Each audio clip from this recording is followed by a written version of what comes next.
오늘 우리가 읽었던 말씀을 보면 사무엘의 어머니로 유명한 그 한나가 하나님 앞에 기도했을 때 그 기도한 후의 결과로 얼굴에 다시는 근심빛이 없더라 하는 이 말씀이 유독 눈에 들어오는 것 같습니다. 이 은혜가 오늘 저녁 헌신을 다짐하는 1, 2, 3 여전도의 회원들이나 함께 예배하는 우리 모든 성도들에게 있으시기를 주님의 이름으로 축원합니다. 그저 어떨 순간에만 근심빛이 없더라가 아닌 거죠. 다시는 근심빛이 없었다. 정말 도대체 이 한나라고 하는 여인에게 무슨 일이 있었길래 이렇게 됐을까? 참 궁금하지 않습니까? 우리 성도님들도 오늘 우리가 살펴볼 몇몇 구절을 통해서 이와 같은 은혜가 있으시기를 바랍니다. 자, 한나가 어떻게 해서 기도하게 됐을까요? 사실 그렇게 좋은 출발은 아닙니다. 자, 1장의 6절과 7절 말씀을 한번 살펴보죠. 7절 말씀을 우리 마리아 찬양대가 한번 읽어볼까요? 7절입니다. 시작.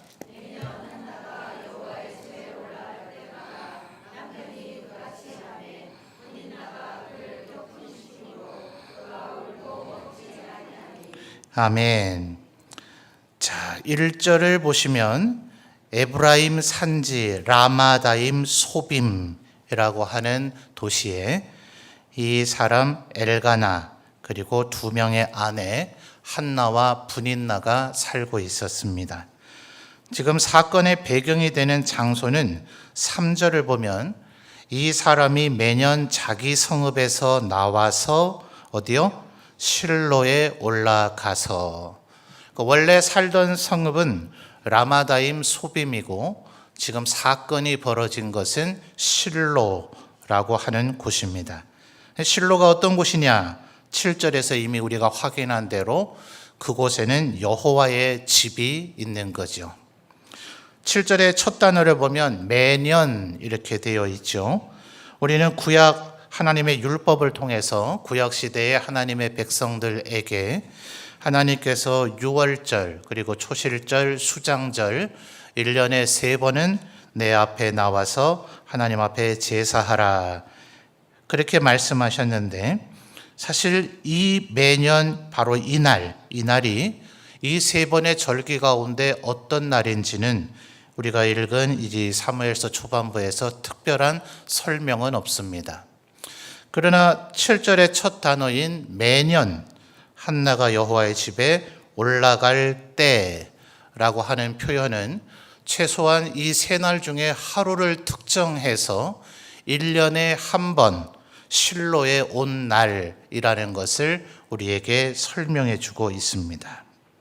우리 성도님들이 사실 모르는 내용은 아니기 때문에 지금 이 상황이 한나에게는 자식이 없고 브닌나에게는 자식이 많이 있어서 그 적수인 브닌나가 바로 그 부분을 가지고 격분시켰다 하는 것을 잘 알고 있습니다.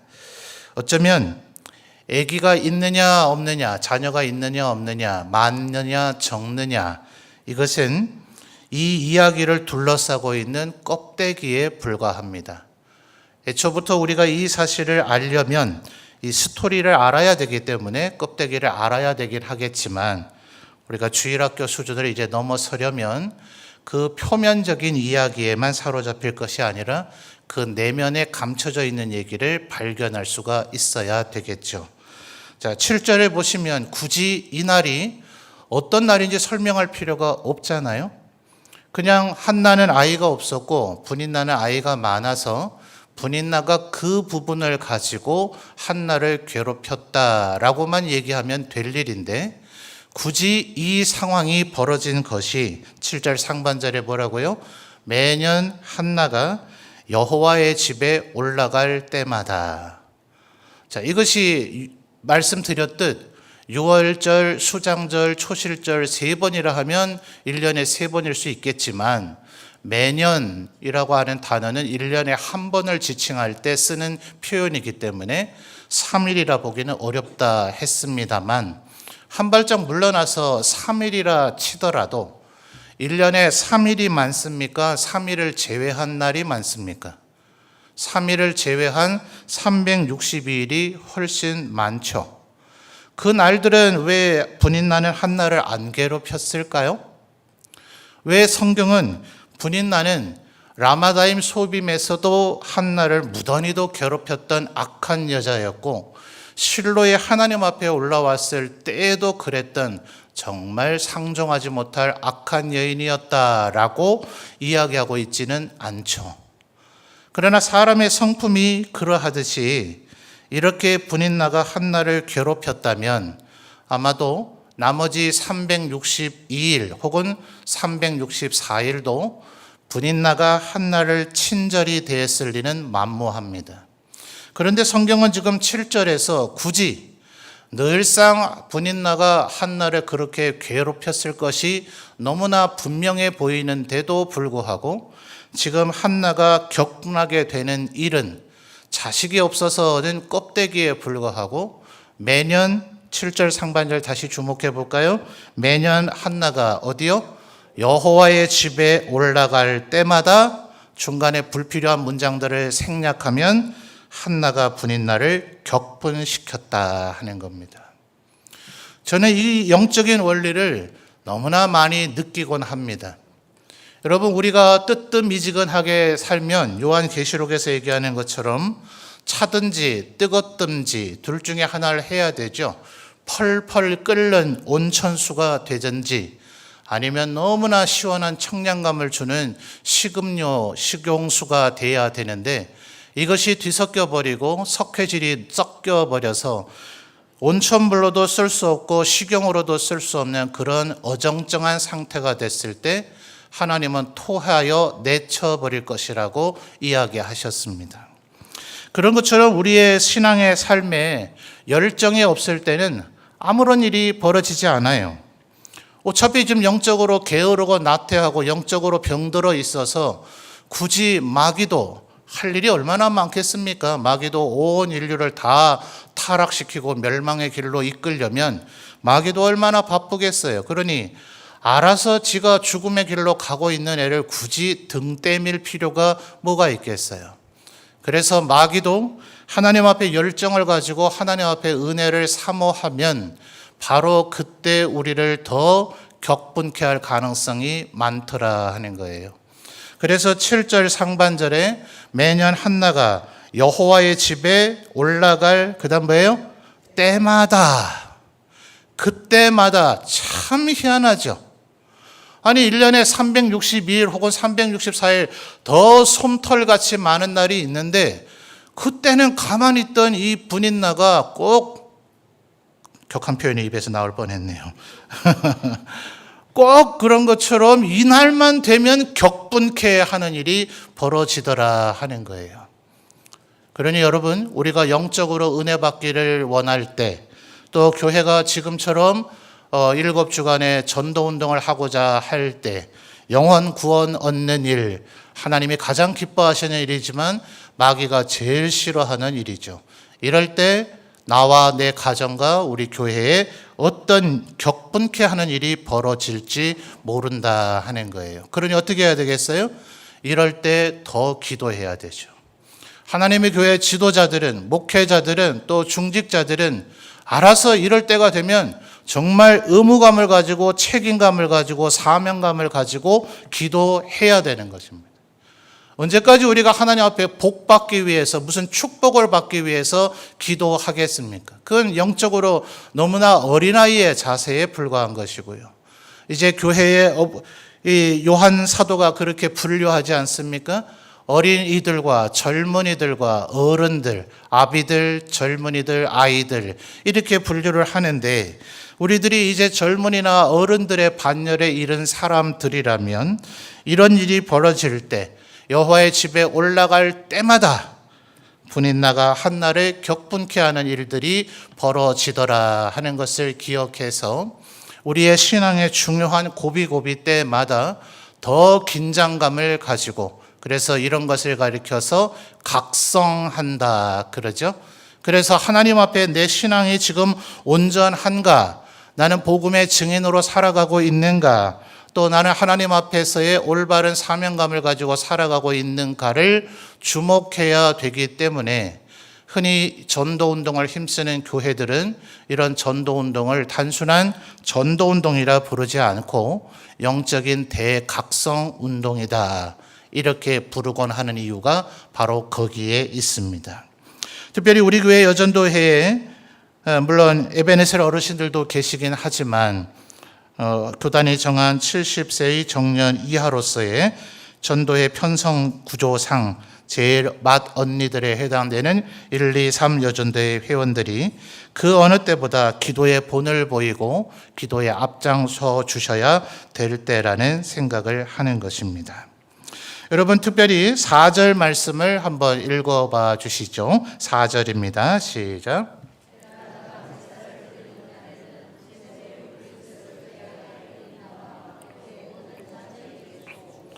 자, 분인나의 자녀가 몇 명일까요? 4절 하반절을 보면 그의 아내 분인나와 그의 모든 자녀에게 라고 표현이 되어 있습니다. 영어 성경만 보더라도 son 그리고 daughter, 아들과 딸을 복수로 표현하고 있어요. 그런데 히브리 말에는 독특한 것이 있는데, 우리 한국어나 영어 대부분의 언어권들이 하나는 단수 그리고 둘부터를 복수라 이러지 않습니까? 그런데 히브리 말에는 하나는 단수요, 둘은 쌍수, 셋부터가 복수입니다. 히브리상의 어휘의 어미를 보면 자녀라고 우리에게 번역되어 있는 이것이 두 개의 단어로 아들들, 딸들 이렇게 되어 있는데 그것이 복수로 되어 있습니다. 그러니까 최소 몇 명이란 얘기죠? 최소 아들 셋, 딸 셋으로서의 6명 이상임을 시사해 주는 표현입니다. 우리말이라면 그냥 4명 이상이라는 의미겠지만 히브리 말은 6명 이상이라는 얘기예요. 참 많죠?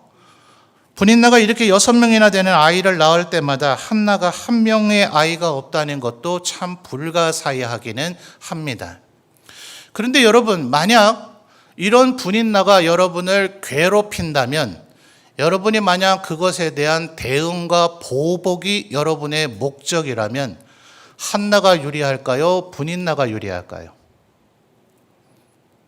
안 쌓아봐서 모르시죠? 늘 평안과 말씀과 기도에만 전무하다 보니 안 쌓아봐서 잘 모르실 거예요.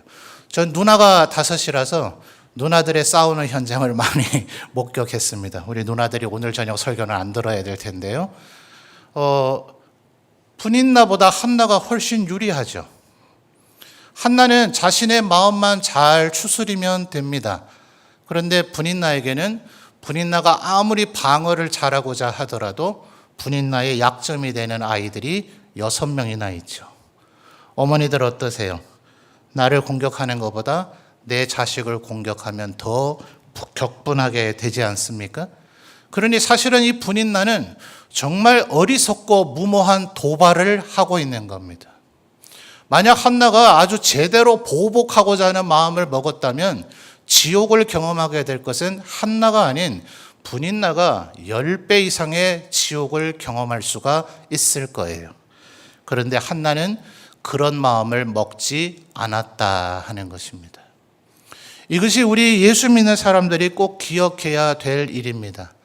여러분, 누군가 우리를 공격해도, 누군가 우리를 자극해도, 또 누군가 우리를 시험 들게 하여도 언제나 기억해야 될 것은 저 사람이 그렇게 하는 것이 아니라 마귀가 나에게 은혜를 앗아가고자 합니다 하는 이 영적인 시각으로 볼 수 있는 것, 이것이 신앙의 사람입니다. 저 사람 나에게 왜 저래? 이렇게 생각하고 그 사람과의 관계만을 생각하고 대응하는 사람은 여전히 육적인 틀 속에서 살아가는 것이지 영적인 안목이 없는 것입니다. 오늘 오전의 설교와 연결되지 않습니까? 육체로 심는 자는, 갈라디아서 6장 8절 기억하세요? 육체로 심는 자는 어떻게 돼요? 육체로 썩어질 것을 거두게 될 것이지만 성령으로 거두는 자만이 영생을 얻게 될 것이다. 그러니 사람과 싸우면 안 됩니다. 사람이 여러분을 자극하고 사람이 여러분을 공격하거든 마귀는 내가 은혜를 잃어버리고 내가 격분하고 분노하고 반응하면 그것으로 마귀의 목적은 달성입니다. 더 이상의 나에게 더 거창한 것을 원할 필요가 없어요. 그저 우리의 마음에 은혜를 사모하는 마음 사라져버리게 하면 하나님 앞에 영광 돌리고 하나님 말씀대로 하나님의 자녀답게 살고자 하는 우리의 의지를 꺾어버리거나 의지를 흐트러버리거나 그 열정을 사라지게만 만들면 완전히 불 꺼지게 할 필요도 없이 그 열정의 불꽃을 조금 사그러들게만 만들면 그러면 알아서 꺼져갈 불이기 때문에 마귀는 목적을 달성했다 하는 거예요. 그러니 여러분 한나처럼 이렇게 누군가 나를 격분케 하는 일이 벌어질 때 내가 은혜를 사모해서 7절에 얘기했듯이 여호와의 집에 올라갔을 때 오히려 나를 격분케 하는 일들이 벌어지거든. 이 시험을 통과하면 이 위기를 겪으면 하나님께서 나에게 더 큰 은혜를 주실 때인가 보다 라고 볼 줄 아는 영적인 안목이 우리 성도들에게 있으시기를 주님의 이름으로 축원합니다. 그러니 한나는 뭐해요? 분인날을 대적하지 않아요. 하나님 앞에 무릎을 꿇고 그는 10절에 한나가 어떻게 했다고요? 마음이 괴로워서 여호와께 기도하고 통곡했더라 하는 것입니다. 사람에게 얘기하면 분명히 우리는 험담을 하게 되어 있습니다. 시시비비를 따짐에 있어서 얼마나 우리들이 정교하고 예리한지 내 잘못한 것은 다 감춰버리고 상대방의 잘못만 지적하는데 아주 능한 것이 우리입니다. 그러니 뒷담화 못할 사람이 어디 있습니까? 누구든지 학위 받지 않아도 전문가가 될 수 있는 것이 인간의 본성인데 사람에게 얘기하면 그 사람과 내가 죽고 내가 거론하는 그 사람마저도 죽게 됩니다. 내가 악한 말을 내뱉음으로 내 영혼이 죽습니다. 그리고 내 얘기를 듣는 그 사람은 날벼락 맞은 듯이 그의 영혼이 죽어갑니다. 그리고 내 입에 거론됐던 그 사람도 영혼이 죽어가게 되므로 누군가의 뒷담화를 하는 것은 3명을 죽이는 살인이 되는 것이에요. 그러나 하나님 앞에 통곡하면 하나님께서 내 문제를 해결하시고 그 사람의 마음도 바꾸시는, 주님이 뭐라 얘기하셨습니까? 여호와를 기쁘시게 하면 그 사람의 원수와도 화목하게 하시느니라. 아멘입니까? 여러분 이 말씀을 꼭 마음에 새기셔서 우리의 삶에 격분케 되는 일이 벌어질 때, 우리가 은혜를 사모하고자 할 때 그 은혜를 사모하지 못하게 만드는 일이 벌어질 때 영적인 원리를 따라 이런 문제를 해결해 나가시는 여러분 되시기를 바라요. 말처럼 쉽지는 않습니다. 목사인 저도 늘 고민하고 늘 쓰러지고 늘 울부짖으면서 하나님 내 마음을 지켜주옵소서라고 기도해야 될 부분입니다. 누구도 예외는 없습니다. 누구도 능숙하게 이 일을 해낼 수 있는 사람은 없고 우리 모두 다 똑같은 본성을 갖고 있는지라 엘리야와 우리가 성정이 같은지라 엘리야처럼만 기도하면 하나님께서 우리에게 은혜를 주신다. 특별히 은혜 받을 사람이 애초부터 다르게 태어난 바는 없다. 우리는 엘리야와 성정이 같은 사람이다 라고 야고보 사도가 이야기했음을 기억하십시오. 오직 기도하는 자만이 이 은혜를 맛보게 될 것입니다. 여러분 한나가 뭘 기도했나요? 제발 아이 하나 낳게 해달라고요? 아닙니다. 그게 기도의 방점이 아닙니다. 그건 수박 겉껍데기에 불과합니다. 11절 읽어보시죠. 이것이 한나의 기도인데 도대체 한나는 뭘 기도하고 있는가? 이걸 알아야 18절에서 다시는 근심빛이 없었다는 그 이유를 알 수가 있습니다. 제일 중요합니다. 11절 읽어주세요. 시작.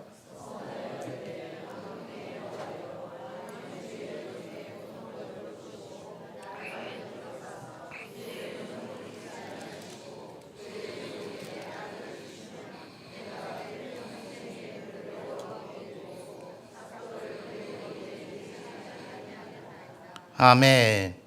여러분 아이를 달라는 게 기도의 방점이 아니죠. 아들을 주시면 그게 기도의 목적이었다면 뒤에 가서 이렇게 가면 안 되잖아요. 여종에게 아들을 주시면 제가 이 아들과 함께 행복을 누리고 하나님 앞에 감사하고 이 아이를 잘 키워서 대단한 사람으로 만들고 이 아이가 잘 되는 것을 보며 나도 계속해서 행복하겠습니다. 이래야 되잖아요.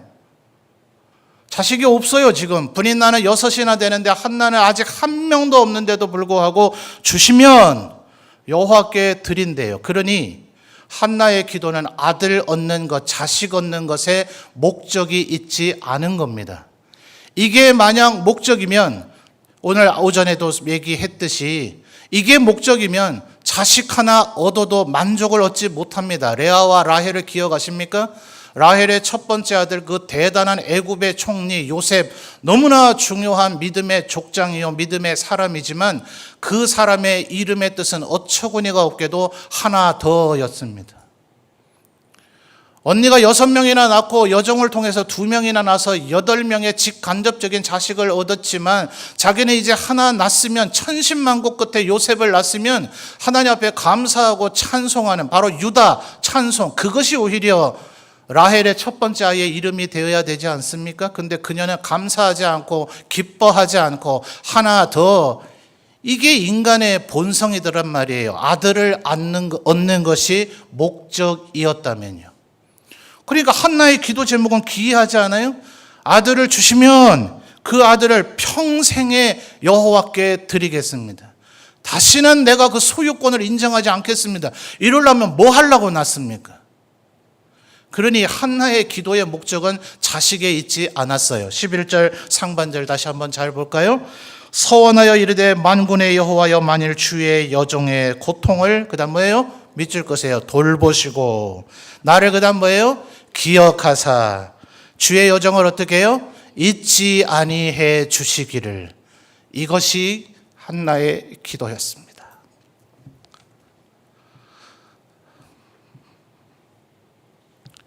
자식의 문제와 하나님이 나를 기억하시는가, 하나님이 나를 알고 계시는가, 하나님이 돌보시는가 하는 문제는 사실 떨어져 있는 문제는 아닙니다. 한나에게는 그것이 자식의 문제였습니다. 한나를 가장 힘들게 하는 결핍, 그것은 자식이었습니다. 그러나 우리에게는 때로 그것이 아닐 수도 있습니다. 우리에겐 물질이 결핍일 수도 있고 우리에게 건강이 결핍일 수도 있고 내가 명예가 결핍일 수도 있고 사람마다 그 결핍은 다릅니다. 그런데 하나님이 나를 알고 계시다면 여러분 어떠세요? 목사들은 아주 영적으로 평안한 발걸음만 걸으며 살아왔을까요? 계성인 목사는 계속해서 설교 도중에 말하기를 자기 아버지도 목사를 하고 일가 친척 중에도 목회자가 많았다 하니 4살 때 성경으로 글자를 깨우쳤다고 늘 자랑을 해대니 계성인의 인생에는 늘 하나님과 동행하는 행복한 삶만 있었을 것 같습니까?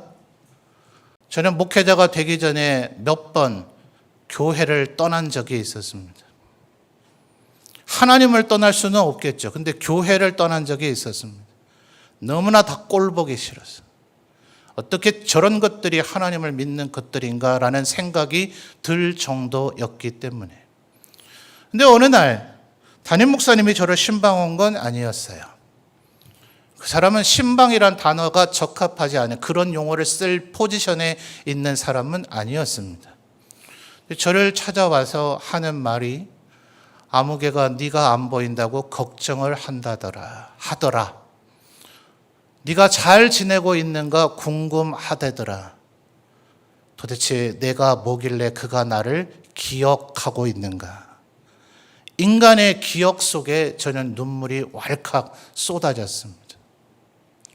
우리 교회 와서 사역한 지 10수년의 세월이 지났는데요. 해마다 총회장이 바뀝니다. 뭐 그리 중요하겠어요. 근데 목사들에겐 좀 중요합니다.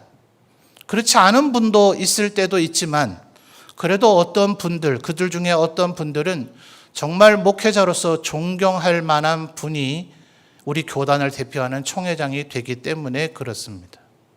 전국의 목회자는 수만 명이 넘습니다. 교회만 해도 우리 교단의 교회만 해도 10,000개가 넘으니 현직 목사만, 담임 목사만 있는 것도 아니니 목회자의 수가 몇만 명이 되지 않겠어요? 그런데 간혹 총회장이 내 이름을 아실 때 여러 명 총대들 모인 자리에서 개성인이도 왔네?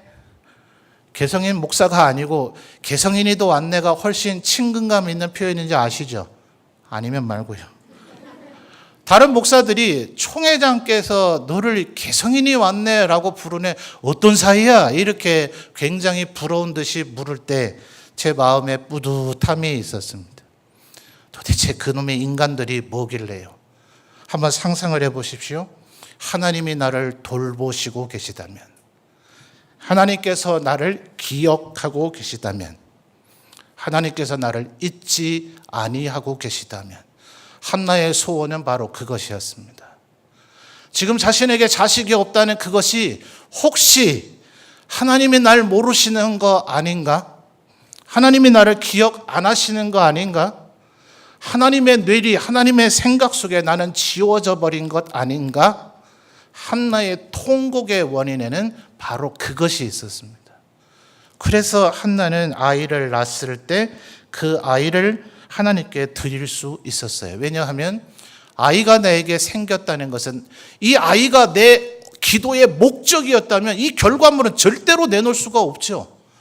하나님이 나를 기억하고 계시는구나. 그 증거가 19절에 나타나죠. 19절 여러분이 읽어주실까요? 시작.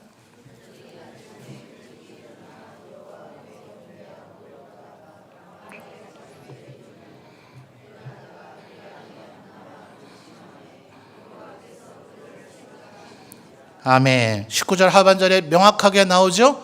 여호와께서 그를 뭐 했다고요? 생각하신지라.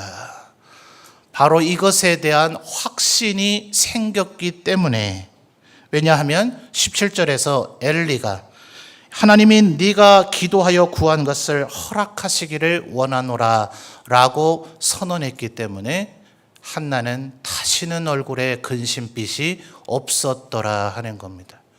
근데 놀라운 것은 이 엘리는 이 여인이 기도했다고 여기지를 않았죠.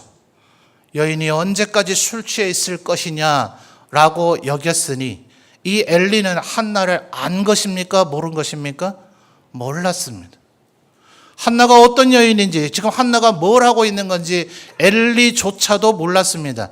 한나에겐 그것이 문제가 되지 않았어요. 여러분 도대체 무엇이 제일 아쉬우십니까? 여호와만으로 만족하실 수 있는 여러분 되시기를 주님의 이름으로 축원합니다. 이것이 바로 아무것도 염려하지 않을 수 있는 비결입니다. 여호와의 평강이, 하나님의 평강이 우리의 마음과 생각을 지킬 수 있는 비결은 내가 뭐가 없어서, 내가 결핍해서 내 인생에 그걸 해결하고 싶어서 내가 두렵고 염려되고 근심되고 걱정하는 사람은 절대로 그것이 내게 주어져도 그 두려움과 근심과 염려에서 헤어날 수가 없습니다. 오직 하나님이 나를 아시는가, 하나님이 나를 돌보시는가, 내가 하나님의 기억 속에 있는가. 그래서 저는 좀 아쉬운 것이 예전 개역 성경에는 하나님이 그를 권념하셨더라, 한자어라서 좋아하는 게 아닙니다. 이것은 단순히 생각하는 뇌리 속에, 하나님의 머릿속에 내가 들어있다라는 정도가 아니라 하나님이 나를 알고 계시고 하나님이 나를 기억하고 계시고 하나님이 나를 돌보시고 계시면 겨우 사무엘 아들 하나의 문제가 아니라 하나님이 내 인생 전체, 아니 내 죽음 이후의 영원의 문제까지도 하나님께서 책임져 주신다는 확증이요 보증이기 때문에 그렇습니다. 한나가 구한 것은 바로 이것이었어요. 하나님이 나를 기억해 주시기를. 그래서 하나님께서 나를 생각한다는 것이 확신이 들므로 한나는 마음에 또 얼굴에 다시는 근심빛이 없을 수 있었다는 거예요. 여러분, 분인나는 어떻게 됐을까요? 그 뒤에 분인나의 얘기는 더 이상 나오질 않습니다. 그러니 나오지 않는 것에 대해서 이런 상상을 하는 것이 위험할 수도 있긴 합니다만 상식적인 범위 내에서 상상하는 거야 뭐 그리 문제가 되겠습니까? 여러분 생각엔 어떻습니까? 분인나가 한나가 사무엘을 낳는 것을 보자 궤과 천선에서 그날 이후로는 다시는 한나를 괴롭히지 않았겠습니까? 그런 인간은 세상에 없습니다. 죽을 때까지 집버릇 못 버리더라고요. 제가 볼 때 분인나는 이날 이후로도 계속해서 한나를 괴롭혔을 겁니다. 네가 드디어 자식을 하나 낳았구나. 나는 아직 6이나 있다. 아마 이렇게 또 괴롭혔을런지도 모르죠. 어쩌면 사무엘을 더 힘들게 하려고 했었을지도 모릅니다. 그래서 18절에 이 말씀이 너무나 강력하고 의미가 있는 말씀이에요. 18절에 뭐라 했다고요? 다시는 얼굴에 근심빛이 없었더라는 거예요.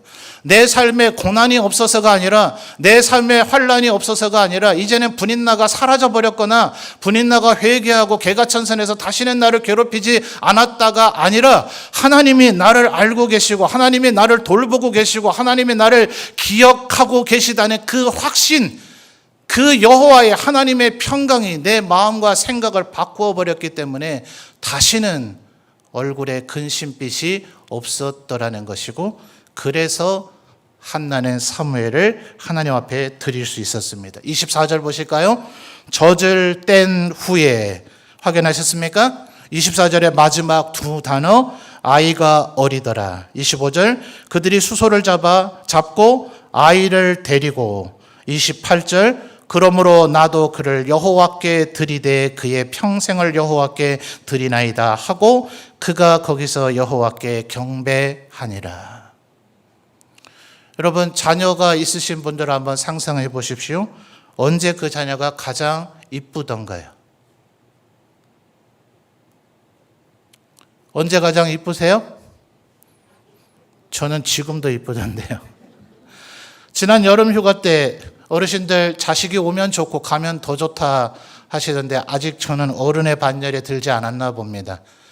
시커멓게 자란 아들놈들 뭐가 좋다고 아들 새놈 다시 흩어져 제 삶의 자리로 되돌아가니 마음이 왜 그리 쓸쓸한지요. 다 커도 이쁘죠. 근데 아마 24절에 젖을 뗀 후 무렵이 가장 이쁘지 않았을까요? 젖은 어머니밖에 줄 수 없으니 유모의 도움을 빌릴 수는 있겠으나 어머니가 줄 수밖에 없으니 젖을 뗄 때까지 기다릴 수밖에 없었겠으나, 어쩌면 인간의 본성상 그때는 자신의 품에서 가장 떼어내기 어려울 때였을 것입니다. 이때 한나의 자식이 몇 명입니까? 오직 유일한 사무엘 하나밖에 없습니다. 아브라함이 연상되지 않습니까? 네 유일한 아들, 너의 독자, 네가 가장 사랑하는 이삭, 그를 나에게 바치라. 하나님으로 만족할 수 있는 사람은, 하나님이 나를 기억한다는 걸 확신하는 사람은, 하나님이 나를 돌보신다는 그 확정 속에 살아가는 사람은 유일한 것, 가장 좋은 것, 나에게 가장 아끼고 있는 것, 내 절대로 그 무엇과도 바꿀 수 없는 그것을 하나님 앞에 드릴 수 있는 사람이 기도로 말미암아 다시는 얼굴에 근심빛이 없는 사람의 삶이었더라 하는 거예요. 그리고 나서 여러분 한 장을 넘겨서 보시면 2장 18절 보시죠. 2장 18절, 사무엘은 어렸을 때 세마포 에봇을 입고 여호와 앞에서 섬겼더라. 19절 여러분이 읽어주세요. 시작.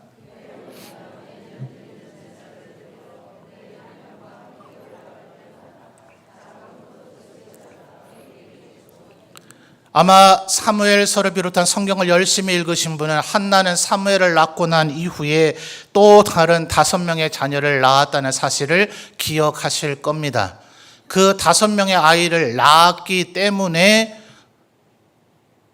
두려움과 염려 없이 사무엘을 하나님 앞에 드릴 수 있었던 것이 아닙니다. 그 아이를 드릴 때까지 그 누구도 한나에게 또 다른 자녀가 생길 것이란 얘기를 해준 적이 없습니다. 심지어 19절을 지금 읽은 이유는 그의 어머니가 그다음 뭐예요? 매년 드리는 제사를 드리러 그의 남편과 올라갈 때마다, 이것이 이 시점으로부터 미래까지를 포함해서 하는 얘기인지 아니면 이미 몇 년째 이런 일을 했다는 것인지 단 1년만 했다는 것인지 견해에 따라 조금 견해 차이는 있습니다. 문장이 그 부분은 좀 모호합니다. 사무엘을 엘리에게 맡긴 지 만 1년이 겨우 된 건지 아니 최소한 2, 3년은 돼서 해마다 옷을 갖다 줬다는 얘기인지 그게 모호하단 말입니다. 아무리 적게 봐도 최소 1년은 지났습니다. 1년 절대로 짧지 않은 시간이죠. 그 1년이 지나고 난 후에야 1년인지 3년인지 그 세월이 지나고 난 후에야 하나밖에 없는 그 아이를 하나님께 드리고도 다시는 얼굴에 근심빛이 없었던 그 후에야 21절의 상황이 벌어지더라 하는 겁니다. 21절 마지막으로 읽어볼까요? 시작.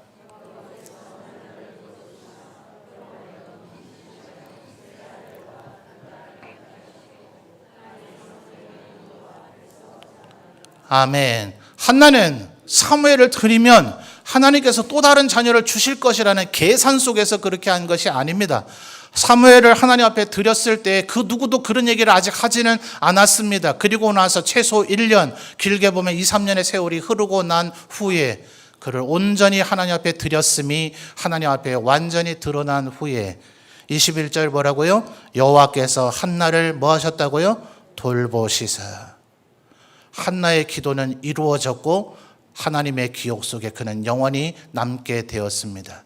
하나님 앞에 기도하면 기도하는 사람을 하나님은 기억하시고 잊지 아니하시고 그를 돌보실 줄 믿습니다. 이것이 기도의 축복입니다. 우리가 원하는 것이 뭐가 이루어지는 건 그거는 두 번째, 세 번째, 10번째의 것이고 하나님 앞에 기도하면 우리가 하나님 앞에 나옴으로 하나님이 나를 아시고 나를 기억하시고 나를 잊지 아니고 하시고 나를 돌보시는 하나님의 권념 그것이 시작되기 때문에 기도의 자리는 그 자체만으로 축복인 것입니다. 이 비결과 이 은혜를 아는 사람은 다시는 얼굴에 근심빛이 없더라. 이 은혜와 축복이 기도의 대장이 되기를 소원하시는 우리 123 여전도의 모든 회원들과 또 특별 새벽 기도회를 목전에 두고 다시 한번 기도에 힘을 쓰기를 다짐하는 우리 모든 성도들에게 있으시기를 주님의 이름으로 축원합니다.